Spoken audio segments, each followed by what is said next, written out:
What up, y'all? It's the Joker's Gallery right here on the Fago Lovers Network for another 5-piece coming at you right here Thursday, 8 p.m. Eastern Time on the Fago Lovers Network. Every week a brand new one drops. This week we're celebrating the birthday of the one and only 6th Joker's card, Wraith Shangri-La. Going to rank our top 5 tracks from that album. Before we get into that, I'm going to introduce the panel right here beside me. Got the host of Speak Your Clout podcast, a UFCD, Mr. Mike Sears.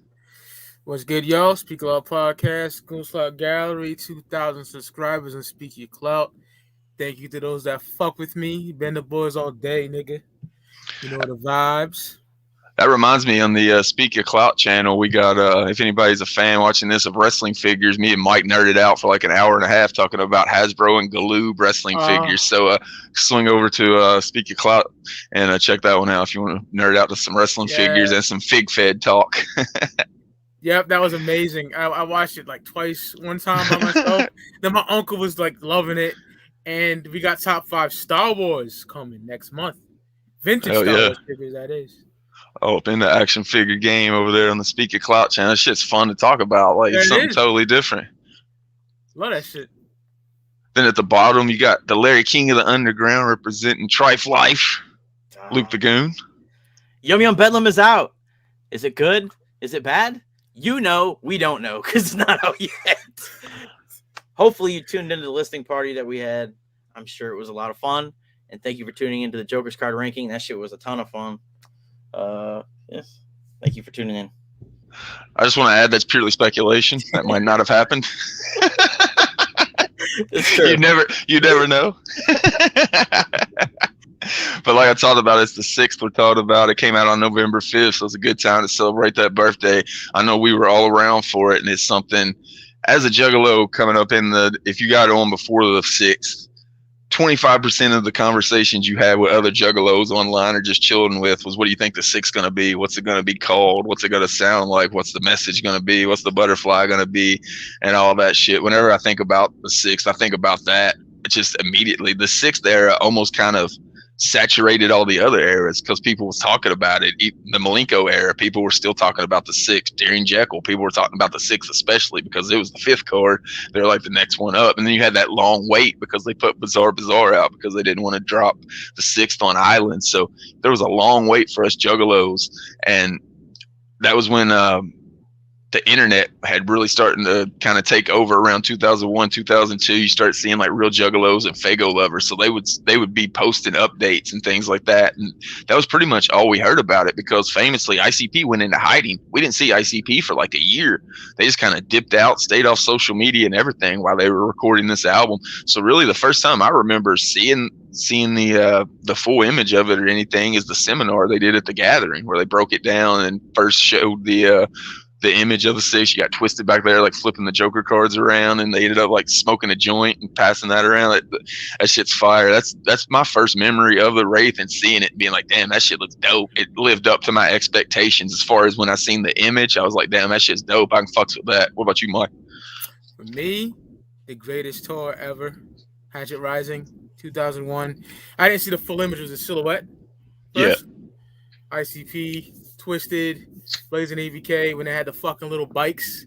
AVK was the hype man, amazing show. Doc Lourdes. But the first time I seen the actual image of the Wraith Shangri-La was my homie PJ, Paul Gagnon, man. Shout out to him. Still friends with him to this day. Only juggalo I know that that's around me. But yeah, he printed it out. I didn't have the internet till way later in life, so I seen it and I was like, oh my God. I was hyped. And I just looked at it, and then that day came, November 5th, skip school, straight up. Downstairs on the first floor, it was called the Trade Winds Restaurant. There was no security, bro. None. You just fucking leave that and go up a hill, and then you're near, like, where the bus stop's at and stuff. So we just hopped in there, got that motherfucker. Special day, man. Special day. Enjoy the album. Love the album. Some other motherfuckers that I knew were like, oh man, what's this fucking whack ass shit? Like they hate the face paint. They follow God. This is whack. Those are the bloodthirsty motherfuckers. They just want the wicked shit. That's it. They don't give a fuck about nothing else. I don't really consider them juggalos. the crazy thing I remember about what you're talking about right there is people all of a sudden thought ICP was a religious band. Like they were like DC Talk all of a sudden or some shit, just fucking rapping about Jesus. I remember in the horrorcore.com forums, people were like, "Are ICP a Christian rap band now?" Shit like that. Like it was. I never knew anybody personally who didn't like it, but yeah, it was definitely a contingent of people online who complained about it. When's the first time you remember seeing it, Luke? Man, I really honestly do not remember the first time I saw it, but I can say that like I know I was on all the websites and shit. I've talked about the one that I had, the Angel Fire website that I had, but like, you know, I was on Real Juggalos, Malenko 500. Like I was on all those fucking Juggalo websites back then, the horrorcore.com forums. So I'm sure it was like I was on one of those sites and I saw it. Yeah, like Mike said, I mean, I gave a really impassioned speech about the 6th and the wrapping up of the whole story and the ranking of the Joker's cards. So if you want to see a passionate me talking about it, go back and watch that. But basically it was like you said, like there were all these things that like we were wondering about, like what do all these things mean? What's going to happen when the 6th card drops? What's the message? And we've talked about it before. If you'd heard all the albums prior to that, and you've heard like all the kind of like Jay talks about it, no need to backmask it, all this other stuff. You already kind of know what it's about. It was just like that reveal, really, that final track 17, where we really got the full message. And I loved it, man. It still gives me goosebumps when I hear it. So I've always been a fan. And this is the first Joker's card that came out where I didn't have my crew. I had moved. After Jekyll Brothers came out, I had moved. So it was like pretty much just me. I knew nobody else out there that listened to ICP. That sucked because around this time, like the Mirror in-store and all that, like it was a clown town. In Durfee High School, BMC Durfee High School was Juggalo Central. I knew all them niggas. You feel me? All of them. So great town to be a Juggalo in that time, man. And like Mike was talking about, I didn't have the internet then. I had web TV previously, but they just show how 2001, 2002 this is. If you're watching this, look up web TV. It's fucking hilarious. Web TV's dope as shit, man. It got taken off the market because it was getting ran by Mafia. Like the Mafia figured out there was no fucking hard drive in it. That shit's gangsta. But just to illustrate how 2001, 2002 era this was, I chose to get a Dreamcast instead of paying the monthly web TV bill anymore. So I had a Dreamcast at this time, and I didn't have no internet. So like I said, the first time I seen it was that seminar. Whenever I seen the seminar over at like somebody's house that showed it to me. One other thing before we get into it, this was the first Joker's card without Mikey Clark. So what was your first impressions of it whenever you first heard the album? Did you think were you satisfied with how the 6 Joker cards sounded? Because that, like I said, that's one of the big questions people was always talking about. What's it going to sound like? And it sounded totally different than anything else. Did you immediately like the sounds you were hearing, or did it take a while for your ears to adjust to it? I liked it immediately. I don't know what it was. Maybe it was that, that carnival high. Just like the 6 is here. All your homies are with you. You're smoking good weed. You're just enjoying yourself. But it was different. Definitely different. You know what I'm saying? Like, and a lot of OGs that I thought were really down just fucking dropped out. They're like, fuck this album, But me personally, I loved it. Yeah, to be honest, I don't even think I noticed back then, man. Like Mike said, it probably didn't even fucking matter at that point because it's the 6 Joker's card. This is like the shit you've been waiting for. So like the technicalities of who produced it and shit, you didn't give a fuck. Back then, I don't know about you guys, but like when I was listening to this shit, I didn't give a fuck. I mean, the early stuff with Mikey Clark. Now I think back, I'm like, man, Mikey Clark fucking killed it. But when I was a kid, I was like, fuck, this shit is just dope. I don't give a fuck who did it. That was my attitude back then. And so I probably didn't even know back then that Mikey Clark did it or who the fuck did it. It didn't matter. I just thought it was dope. I definitely knew that Mike wasn't on it. I remember hearing about the falling out during the Lotus sessions and him not being too happy about credits not being in the Lotus disc or something like that. So I didn't know for sure that it wasn't going to be Mikey Clark that was going to be producing the album. But as soon as I heard it, I knew it wasn't Mikey Clark. And I'm different from you two. I didn't connect to it immediately. I had like 2 or 3 songs that I really liked that sounded like old school ICP to me, and then I'd play them. And while you're playing them, you actually you play a couple other tracks around them, and that's how I eventually ended up liking all the songs and being able to sing along to the songs. But it took me a couple months of listening to those few songs, which will be on my list, that sounded like old school ICP to me, to kind of get down with that new sound. But no hate to Mike P, man, because for somebody to not be Mikey Clark to produce the 6 Jokers card, he did as good as you possibly could. That shit sounds, and audio wise, it sounds better than what Mikey Clark did as far as the vocals and the sounds. Like it's got a really fucking polished sound about it. Yeah, it does.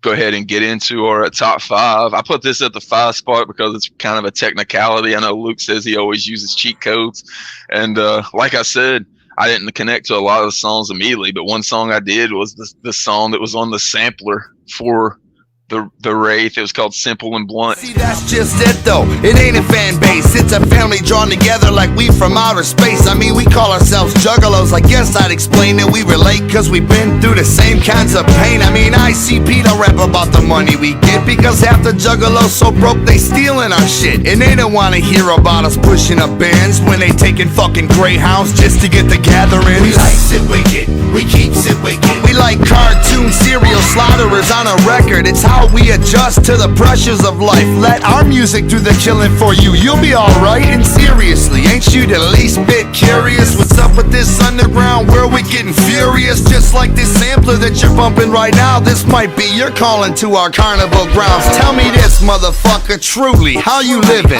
Ever get the urge, maybe do a little wig splitting? Never been the last kid picked for a team? Ever had motherfuckers come and shit on your dreams? Do you have ideas and something to say? Only ain't nobody ever got their ears pointed your way. Ever been fucked with for like this and like that and go home with crazy thoughts about cutting a neck? You might find an escape in this band the world hates, cause we been getting shit on, homie, we can relate. Ain't nobody here dating any Hollywood stars, attending VIP parties at high profile bars. But if we ain't your cup of tea, then just don't fuck with me. I respect the fuck out the fact that you stuck with me and listened on while I tried to explain ourselves, cause the hatchet's hustling for some records. I wanted to get it on this list because it's so underground that it hasn't been put out anywhere, and I don't think a lot of juggalos heard it, so I wanted to play it whenever I announced it as my 5 pick, just so juggalos could hear it, because I think, like I said, it's probably a technicality, and if I was able to for sure put this on my list, it might be at the 1 spot, because that's how much I love that fucking song. Brandon did that ABBA, that blood code, that super cheat code. That's more of a cheat code than I do. But I love that fucking song. It's not on.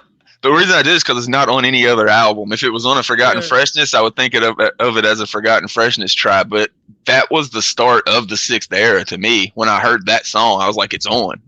And plus, it gave you the little, it gave you the picture of the crow that was on the shoulder, kind of gave you a taste of it. So, like I said, it's probably a cheat code. But I wanted juggalos to hear that song because I don't think a lot of juggalos that weren't on the wagon back then have heard that song. You got to know about it and go find it on YouTube. It's not on streaming. It's not on the Forgotten Freshness. It's not on like a Ray fucking Nuclear Edition like Bang Pow Boom got. You got to go find that shit. So I wanted to play it for juggalos. Basically, is why I put it in my 5 spot. Yeah, it's been years since I've heard that song. Like, I love that fucking song, man. Get you the album, and copy the disc, and listen to the sampler shit. I forgot it, but it's fire, yo. It's fire. My number 5, we go into the final song on the album, "The Unveiling," man.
sound corny to some ninjas, but it shit hits me right here, man, because you waited for so long. What does this all mean?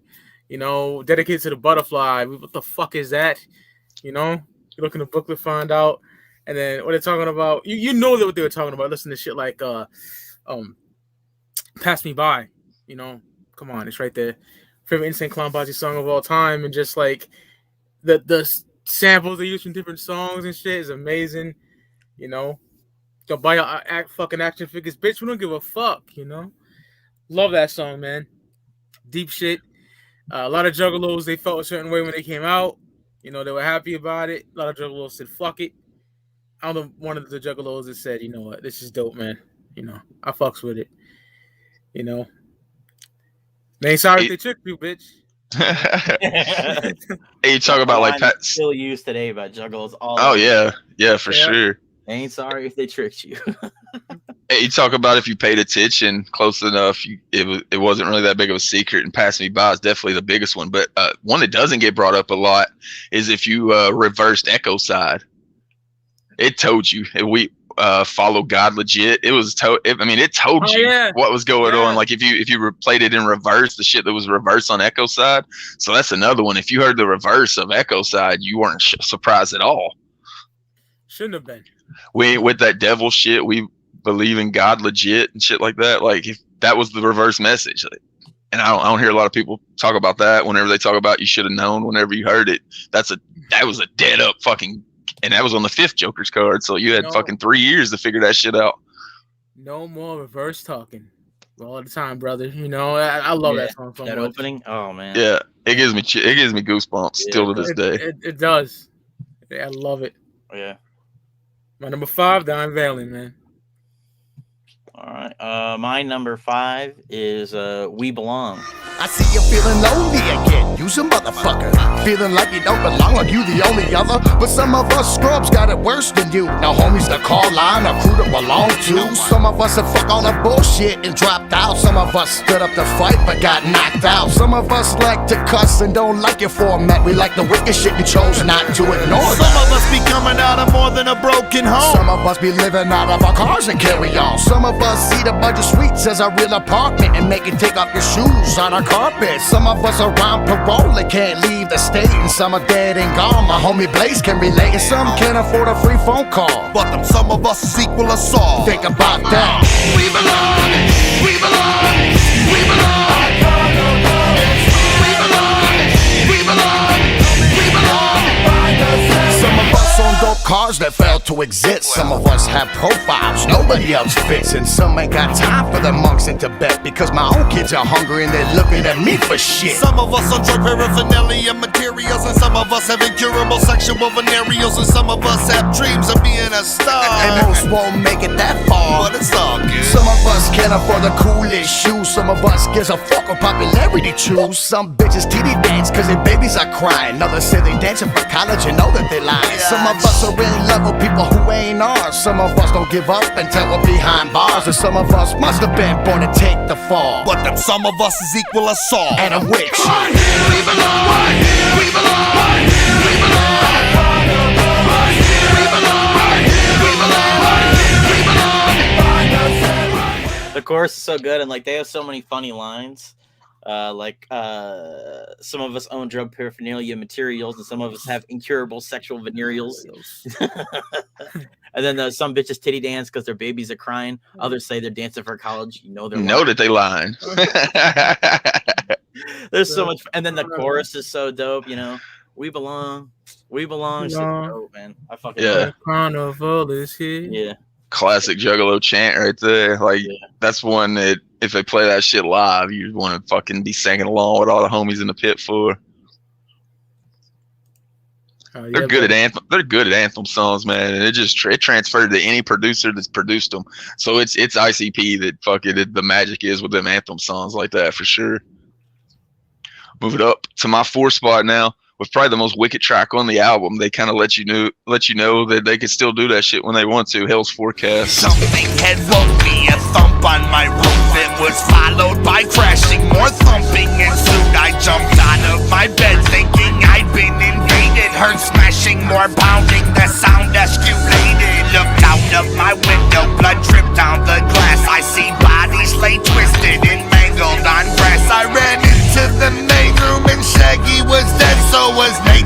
jump steady and ABK bolted out of the house to see if it's a joke. I heard hundreds of car alarms, saw flames and smoke, and the sky above red. I see dead bodies falling. It's raining with corpses. The blood is appalling. Mama told me when it rains, but never mention that body. Mama told me when it rains, la-dee-da-da-dee-la-da-dee. I never seen so many horrifying sun people's faces. Yeah. I hope I never see what other people saw and put them in their places. The sun was so hot. So hot, I was burning.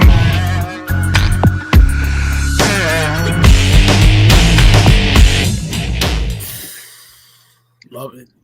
And when you, yeah, and the lyrics are just haunting. I mean, the way he's describing shit, and then at the end it switches up. He thinks he's alive and like shit's in, and then at the end I'm the one dead, and this is my hell's pit. So like he's actually in hell. So like people are falling into hell, like about all the bodies dropping and shit. But with the time that it came out, I always wondered if Jay had seen that 9/11 footage of people jumping out of the buildings to save themselves from burning in the fire. Yeah, because man. I've seen that shit, and that shit sticks with you. And if you've seen that shit and you hear this song, you've got to fucking kind of picture that, because that shit's haunting. Because there's some documentaries out there that show that shit full on, and you can hear bodies hitting the roof of buildings, and they show people flying down and shit. And if you've seen that footage, man, whenever you hear that song, you immediately know like the terror that he's talking about. So I always wondered if he's seen that and was inspired by it, because Jay's inspired by a lot of shit that he sees. So I always wondered if that was something that was inspired for this song. I mean, it only came out a year after. That's what I mean, the timing of it. Crazy breakdown, brother. I love that song too. My number 4. Man, on the seminar, Jay's like, every fresh idea we had, we said, no, we're going to save it for the 6th. And I believe they probably had this back then. Birthday bitches. Okay, everybody, it's clown time. The clown is here. Everybody sit around right here. Saggy the clown has some presents for everybody. I got your fucking present hanging next to my nuts. Now when I'm swinging on my hatchet, if it hits you with cuts, don't make me chop your head in half and smack the side with the cheek, because I haven't had my mellow rolling almost a week. Your fucking mama brought me here to entertain your ass, so no matter what I'm doing, I expected to laugh. Now when you see me do a trick, and even if it isn't funny, give me props, unless you want your little necks bloody. I could probably do a cartwheel or something if you move the couch, but that ain't what I'm fucking about. I can sew your mouth shut and pump air through your nose and fucking pop your head, but we get blood on our clothes. Look, I'm a wicked clown, I ain't no fucking superhero. Ain't that big and scary, though I fly like little Rey Mysterio. I'm quick to beat down all you little bitches right in front of your mom. And if the bitch gets heated, tell her bring it on. It's your birthday. It's somebody's birthday. Oh shit, it's your birthday. It's your birthday. Shut the fuck down, or it's everybody. Oh shit, it's your birthday. Shut the fuck It's up. somebody's birthday. Oh shit, it's your birthday. You better move, boy. It's your birthday. It ain't mine, motherfucker. My favorite member of the clown, Shaggy. He's going to the birthday party. Shit's hard. I'm not that big and scary, though. I fly like little Rey Mysterio. Little Rey Mysterio. I love that line. Yeah, that shit is hard, man. Like, sit the fuck down for it's everybody's birthday. Killer in the background talking shit, I got your fucking present stapled up to my nuts. That shit is hard, man. And if your bomb gets heated, tell her bring it on. I like And the you can hook. I like the hook too on that. Hell yeah. It's somebody's birthday. Oh Birthday. no, it No, isn't. it isn't. So Hey, dope. my motherfucker. Yeah. Yeah, You can just picture Shag standing at a kid's birthday party doing that too, like drunk Shags at the time, just not giving a fuck at a kid's birthday party. Just ends up threatening the mom and threatening the kids. The fucking mama sent me here to entertain your ass. That shit is hard, bro. It's short but sweet. I gotta put that on a list. I'm a big Shaggy the Clown guy, man. So, yep, number 4, birthday bitches. Shangri-La. All right. My number 4. I don't technically know if this is a single, but they did a music video for it. Juggalo Homies. Let me ask you this about this life we live, and let me try to swerve some of this attention you give to them distant ass relatives over ham dinner. If they really missed you so much, why don't they just call and if you wasn't blood, would you still have love? Or in fact, does the blood make you think you have to love? Look, I probably love my family more than anybody here, but my homies are family too. Third cousins, get out of here. Who was you with when you got tattooed? And who was you tripping with when you did them mushrooms? And who the fuck threw up all over your car and then felt worse than you about the shit in the morning? Who loaned you money, homie? Who owes you cash? Who taught you how to use the barn for the grass? I don't know much, but I gotta assume that when you hit your first net, your homies was in. What you talking about? Homies, homies. Talk about motherfucking homies. Jamie and Paul kill their verses on this shit. It's another one where they got some kind of funny lines and shit. And like I said, this is the first Joker's card that came out where I had like moved away from all my Juggalo homies. So this was a song that was like, ooh, hit close to home. Classic song for sure. It's one they still play to this day. They don't play it, of course, in full anymore, but they play it still to this day in concert. It's so good. It's a classic. It's one of those feel-good songs. Crazy as fuck. I'll suck your piercings off. That shit's hard. It's dope. Yeah. I'll move it up to my 3 spot with the song that started off the entire album, Walk Into the Light. We look into the stars, foretold everyone. Something dark and wicked this way comes. This way comes. We told the oddities, crawling from the dark, in a carnival which we can all belong. I dwell upon the streets, and I can tell you this, I see some circus juggalo shit going on. People drawn together by wearing scrubby music, and we even gather once a year to put it down.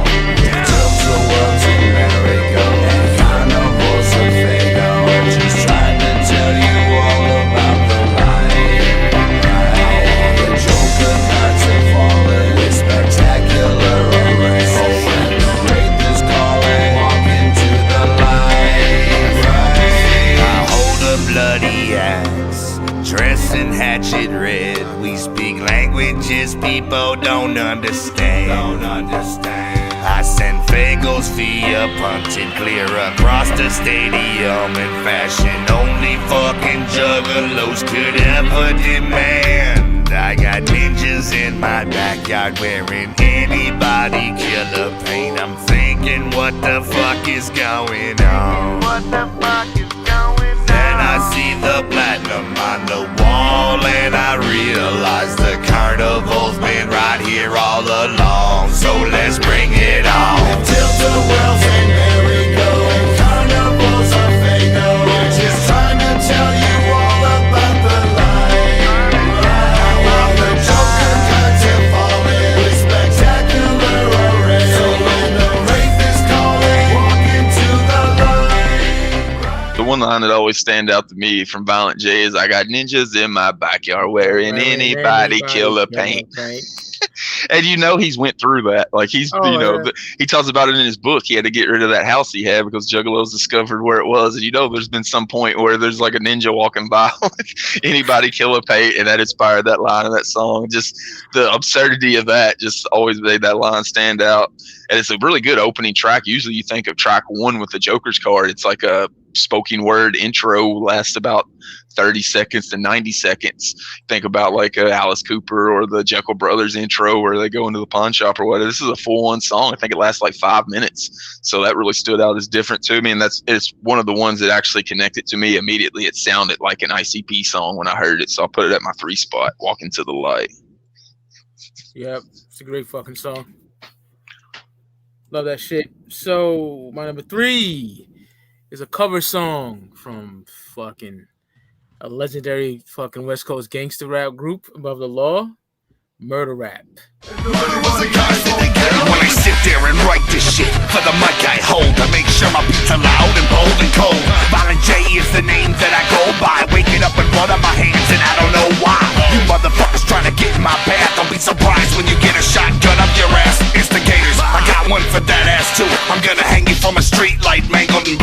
You on my shit like I fiend on coke, but if you say the wrong thing, I'll put a slit in your throat. So it's not the answer, no. I'm not a dancer, no. I'm not a hero or zero, but I call myself a juggalo, and this is not a demo. ICP above the law, we let it go. If there's anybody I won't kill.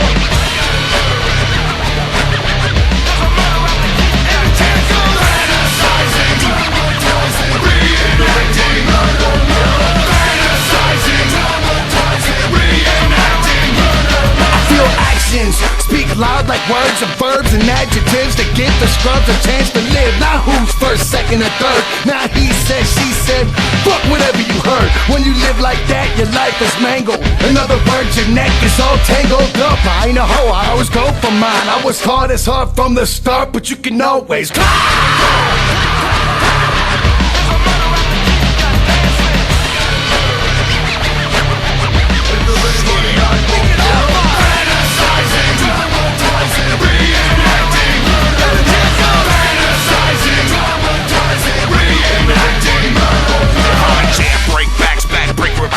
if I'm jumping in the pit, then I'm getting loose. Cause I'm taking out people causing bodily harm, making moves to improve the dark carnival brainstorm. I'm not inferior, not taking no shit. Last kid that tried to check me got his fucking neck slit.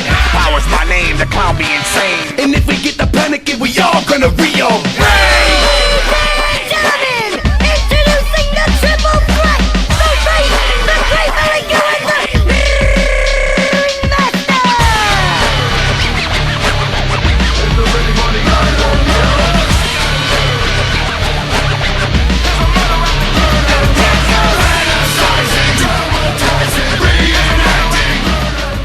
Murder Rap is hard. They did a great job. They did a great job on that. They're amazing at cover songs. You know, Posse and Verna, motherfucking Assassins, Ghetto Boys, from my favorite.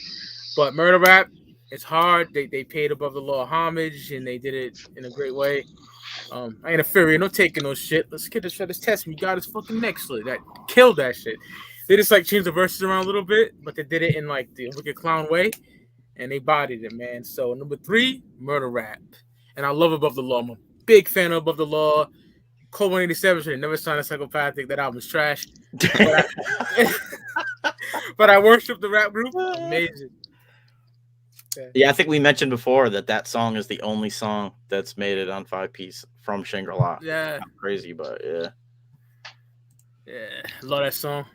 And like Mike said, they always kill the fucking cover songs. They keep enough integrity of the original song, but change up enough of it to their own style to where it works. Yeah. All right, we're on number 3. So my number 3 is Welcome to the Show. Well, hello, boys and girls, come on and see the show. It's the mystical, magical, great dark carnival. Don't bother looking for parking, get rid of it. It ain't like you ever coming back, you fucking idiot. The carnival emerges only when you about to die. Right now, motherfucker, you about dead in the sky. So come and put your soul upon the murder, go round, and we'll strap you down and I got a spike for your neck with my ninja blowgun, because I beat a juggalette, a lot of shogun. I swings my sword down and split you in two. Before you even fall, I bitch smack both of you. Welcome to our carnivals, 50,000 juggalos, freaks and weirdos and killers at our shows. I'm just glad we down with them, hate to be young, and have a juggalo shedding my skull for the carnival.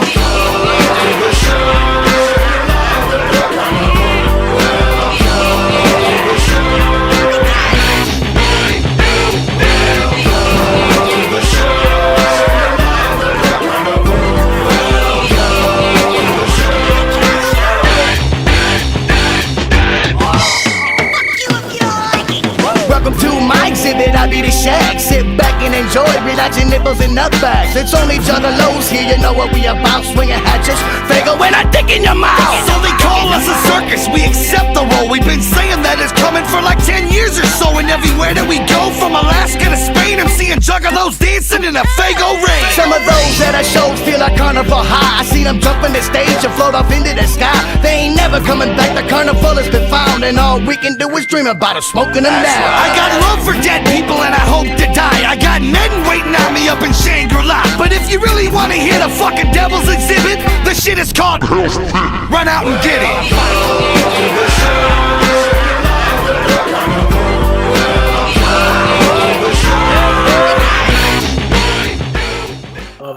Yeah, I fucking love this song. Man, they both kill it. But Shaggy has some really fucking. I love Shaggy shit on this. Gets me like stuck in my head. And this is another one where like they kind of like go back and forth, like weave in between each other's verses and shit. And then the hook always gets fucking stuck in my head. Especially like, bitch, you. That shit's fucking dope. Yeah, welcome to the show. Another one of the Thy show. Sorry. Another one of those like sing along anthems that are done so well on this album. Mike P really schooled it with the production on like the anthems and sing along of this album, and it kind of really fit the whole theme of the Joker card as well. Yeah, I got Nettie waiting for me up in Shangri-La. That shit's hard. Relaxing the nut bags. Yeah. Too dope. Shout out Shags, always just has some stupid funny ass shit. Move it up to my 2 spot. I already got talked about Juggalo Homies. We didn't talk about the video, so I'll talk about that. The video was super dope. It had ICP, Twisted, Esham in it. Blaze was in it. They were all just kind of like grilling out, having like a Juggalo Homies barbecue. It's just a good vibe, like with this whole album. Like I was talking about with the sing-alongs being a vibe of this album, the fucking video to Homies was the same vibe to the album. It was a good time. It's also the first time I think I really noticed how in shape Jay had gotten. He was looking like 1996 Violent J all of a sudden, and you could tell he's moving around like dancing, doing his Michael Jackson shit, and Shaggy with the long ass fucking dreads. First time really seeing that, because like I said, they went into hiding and I didn't have the internet, so the first time I really seen that good was the fucking Homies video.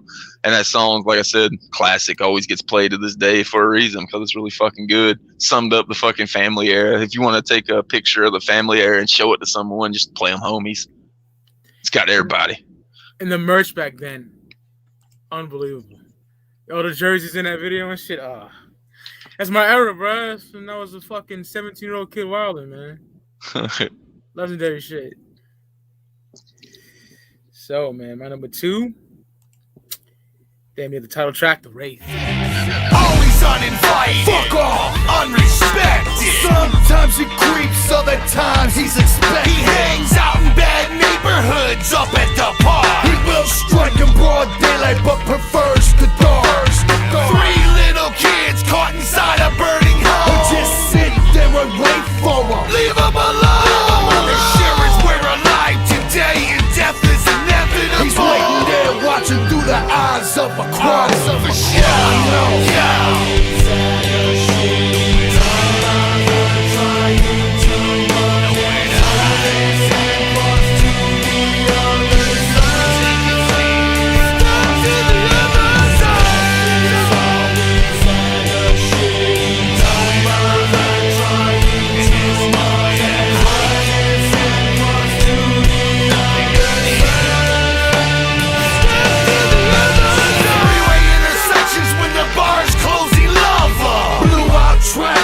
He hovers above her, and he loves the motherfucker out of crackheads and heroin. Rehab centers and caring mothers always staring in, sharing them needles. He encourages in raw sex. They got him working instead he collecting soul checks. Then again, 9 times out of 10 I wish he'd take me instead of some of these poor children we see. For real.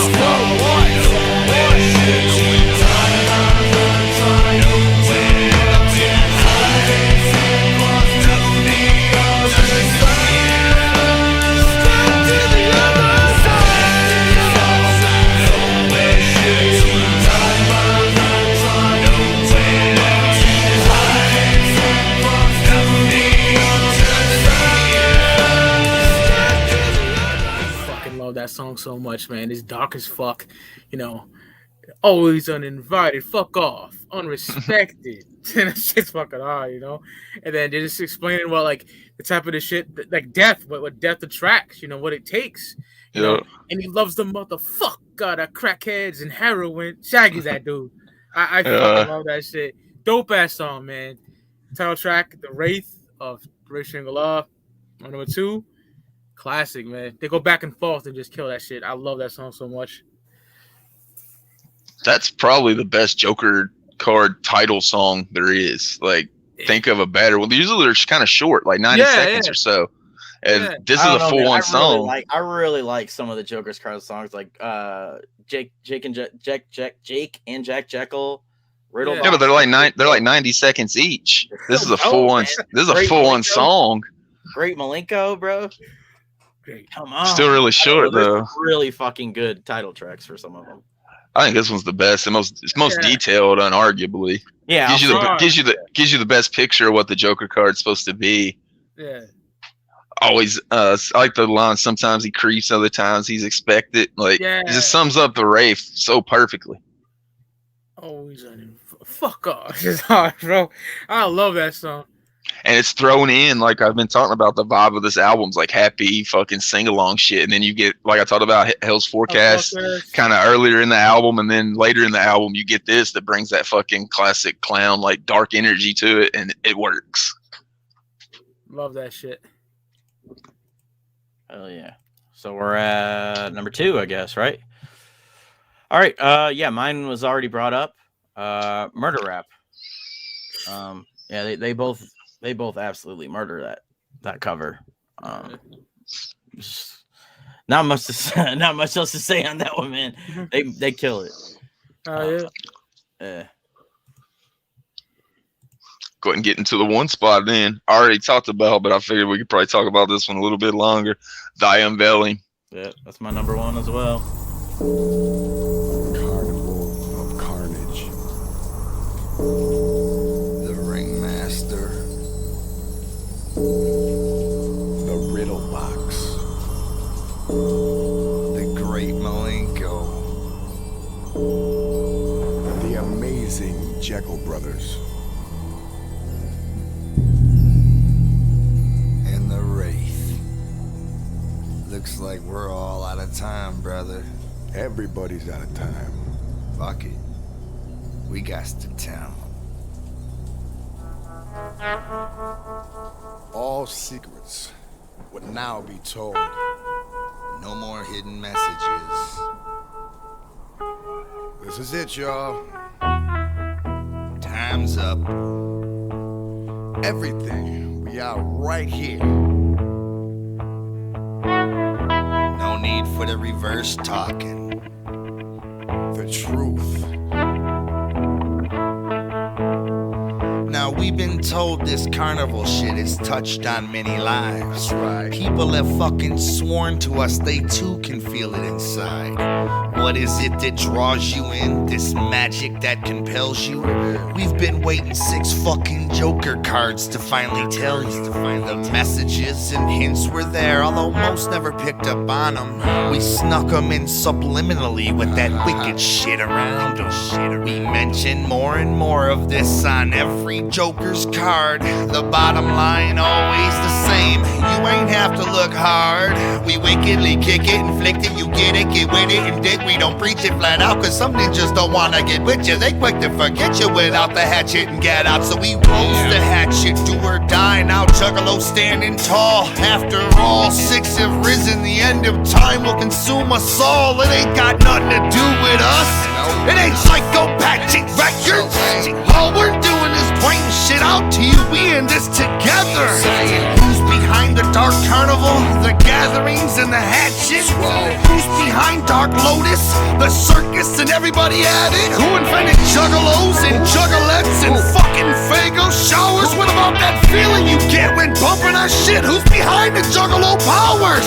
This ain't no fucking fan club. It ain't about making a buck. Don't buy our fucking action figures, bitch. I don't give a fuck. It ain't about Violent J or Shaggy the Butterfly or 17. When we speak of Shangri-La, what you think we mean? Truth is we follow God. We've always been behind him. The carnival is God in May. Oh, juggalos find us. May the juggalos find us. May the juggalos find us. May the juggalos find us. He's out there. He's out there. Like I said, I jumped on in '97. I can't even imagine dudes like Vinny the ICP Kid's been around since like '93, and I'd like to know what his reception to this song was, because I guarantee he gets cold chills too. But it'd be crazy to wait it that long, because we think about how long we waited. He waited double that, and those juggalos from that era waited double that, and just all the pressure on that song for them to finally pay off all the shit, and they did it right. I don't have a better way they could have done it. And then they mixed in all the songs from the previous albums and the previous Joker cards. They were all clipped in perfectly. And it's got fucking the classic shit at the end of it where, thank you for coming to visit the Wraith Shangri-la. Like, it's got everything you want from a clown song, and still gives me cold chills fucking, 19 years later.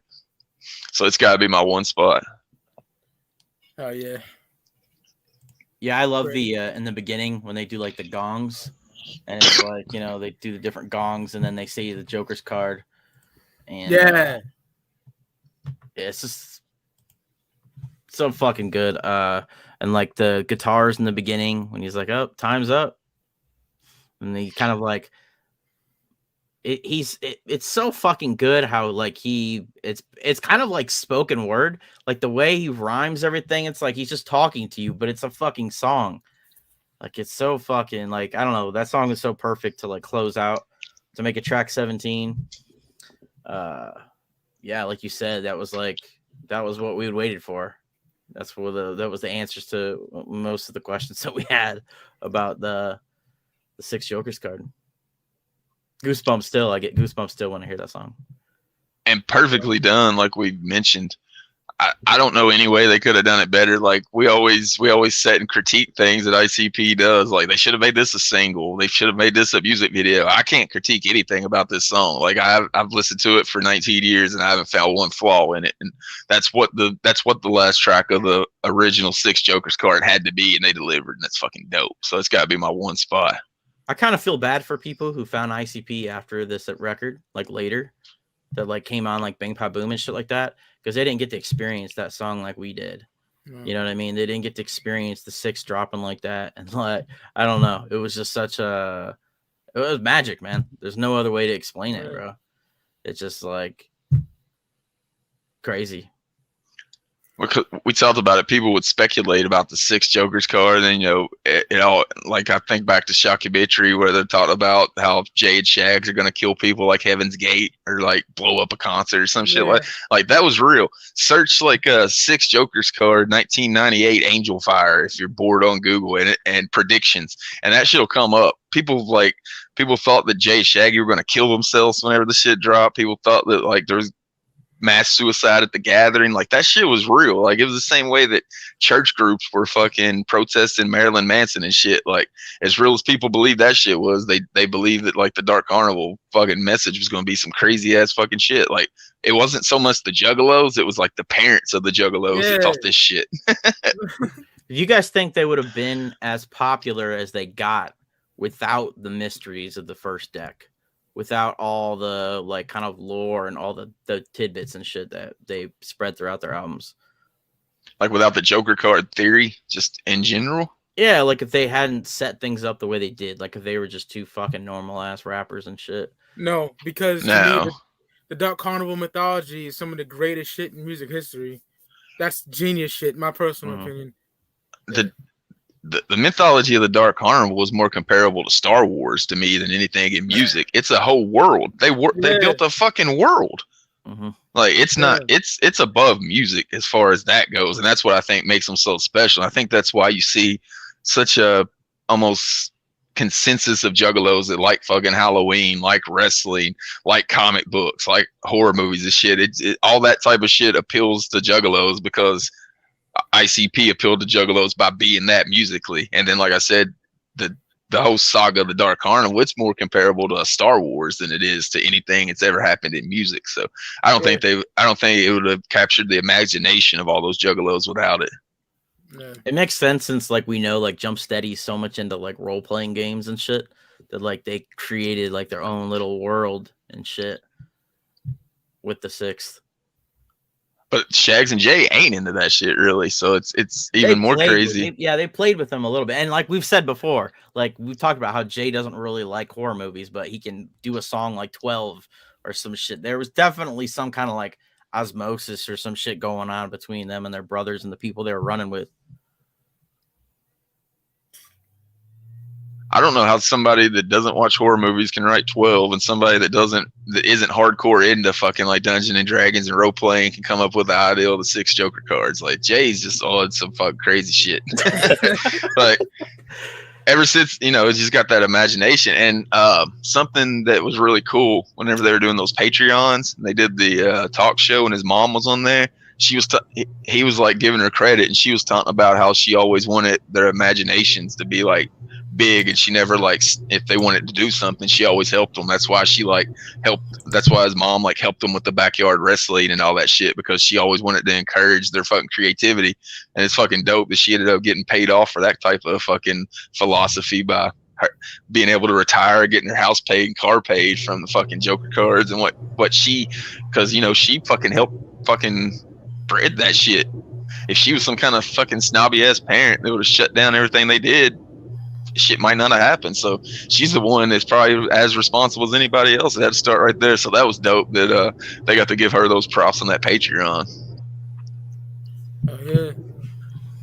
On some Wraith, that was on some Wraith shit for sure. And I know in Behind the Paint, he always said that 17th song was for his mom and for Shaggy's mom, for all this shit was for a purpose. Like, just believe in this and wait till the message comes out. And dude, I felt the same way about the song, where it's like, your parents are like, oh, you're into that clown, you know what I mean, like that shit, like whatever.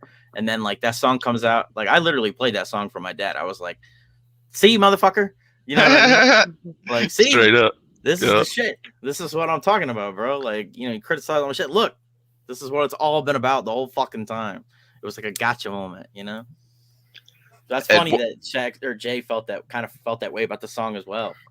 See, I am on the right track, And my definition of good art is it causes a reaction, negative or positive. And you can't argue that when this album came out and that fucking 17th song played, that it caused a reaction. And every juggalo that listened to it, good, bad, negative, positive, or anywhere in between, it caused a fucking reaction. That's fucking good art. And whenever you get down to the very fucking baseline of what this shit is, it's fucking art. Yeah, I mean, it's got to be either really good or really bad. Because, really bad, you got The Room and Troll 2. People fucking love those movies, even though they're so bad. You know what I'm saying? Yep. So the worst thing you can do is be mediocre. You know what I mean? That's why you got to take a chance and try something different. You know what I mean? That's kind of what they did here. They knew they were risking shit when they made that song. Yeah. And you had to go. They even say it kind of in the song where he was like, we had to take all this wicked shit and wrap it in it kind of thing. You know what I mean? It's like, ninjas don't want to get with you without the hatchet. They're quick to forget you. Yeah. I mean, like I said, perfectly done song. My honorable mentions. We always do honorable mentions. They both got mentioned already. Welcome to the show and Birthday Bitches. I know Mike said that. Are number one yet? Oh, you are? Oh, wait. Oh, no, Mike. That's right. Mike hadn't done his number one. We got so wrapped up in time. Number one is that psychotic wicked shit, man. Thy staleness. Police station, Mooney speaking. Wait a minute. Calm down, I can't understand you. What? Clowns, huh? And now they're at your front door, huh?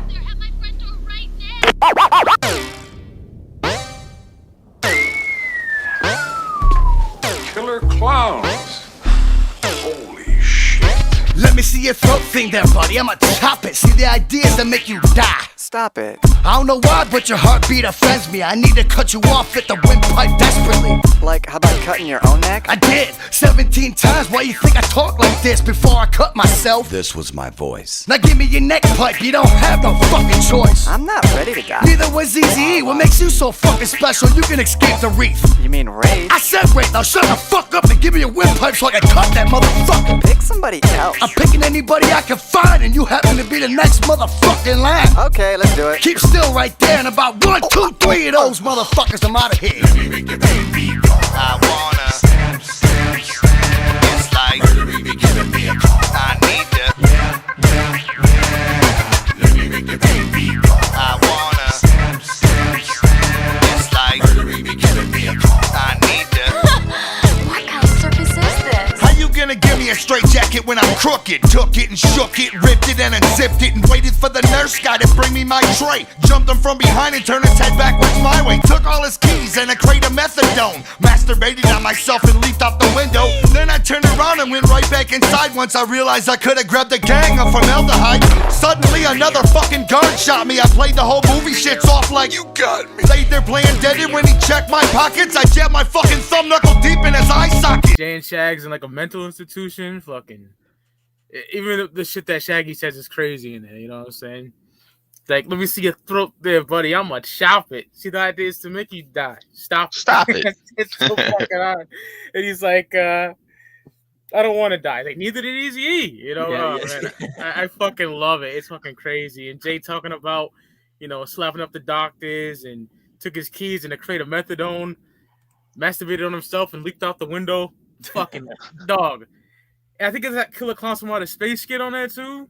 Like, yeah, the intro. Yeah. Shit, the dude, crazy. the cop answering the phone and shit about the Yeah. reports. Yeah, straight up. That's the one where there's a line where he's like the Wraith, and he's like, "You mean the Wraith?" The Wraith? Yeah, yeah, that sounds dope, man. It's fucking crazy, you know. He said, "I took his head and turned it back my way." Like, that shit is hard, bro. Like, Jay and Shaq's kill that. I love it. Like, stay on this, my number one. I like the entertainment value in that song.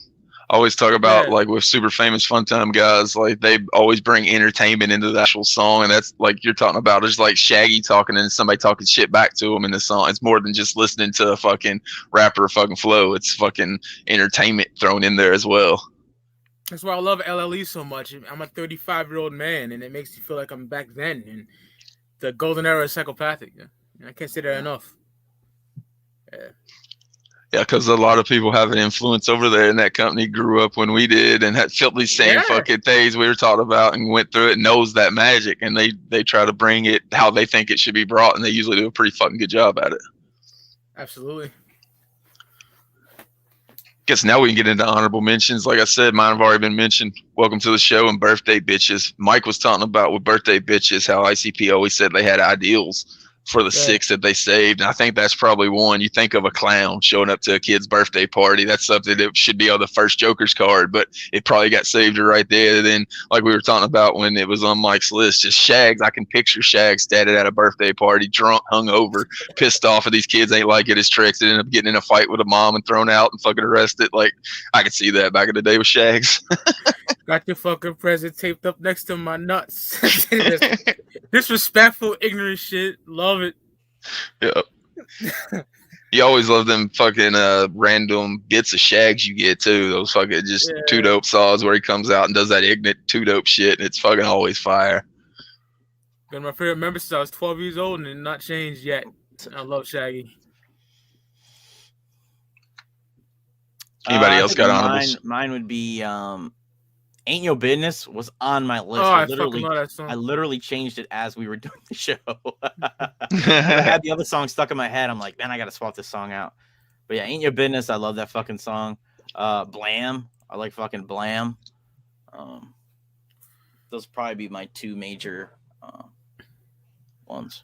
I was marked out for Blam because Violent J says good weed. I was like, oh shit, Violent J smoking weed finally. That's dope.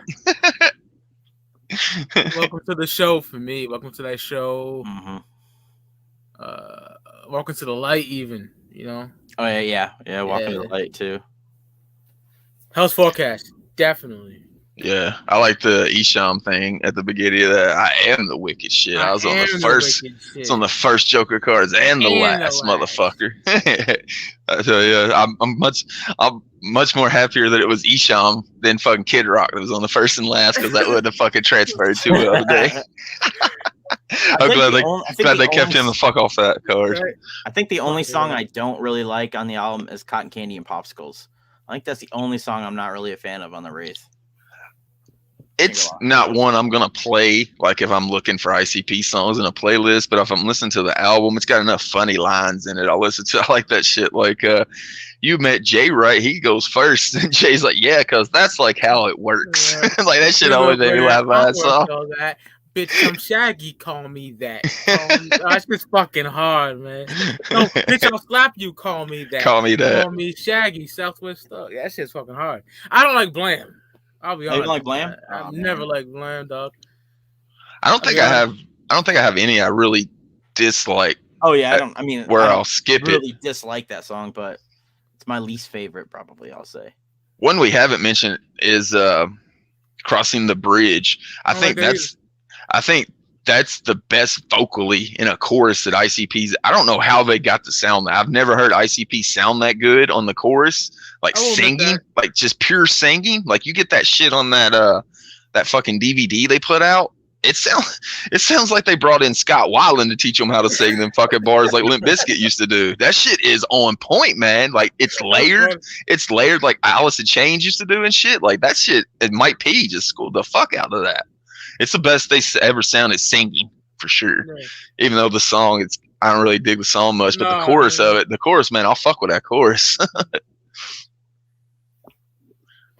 I think it was a pretty good trip down memory lane for the almighty 6 Jokers card. You could tell how much we were into that fucking era, man. It all meant something to us. And like Luke said, I feel bad for the Juggalos that came on afterwards because they never get to experience that magic. That's like almost like with people that came on Nirvana after Kurt was dead. Like you don't ever get to feel that magic ever again. And that's also another reason why I like the second deck of Joker cards, because if you're a fucking 14-year-old right now, you didn't even have the opportunity to feel that magic with that first deck. So at least now you get a good of a taste as you can get with it. That's how I always look at it. Yeah, the only thing that might compare to this is the 5th Joker's card of the last deck, and if that's the last song they ever do. Like, that might be the only thing that will be comparable to listening to.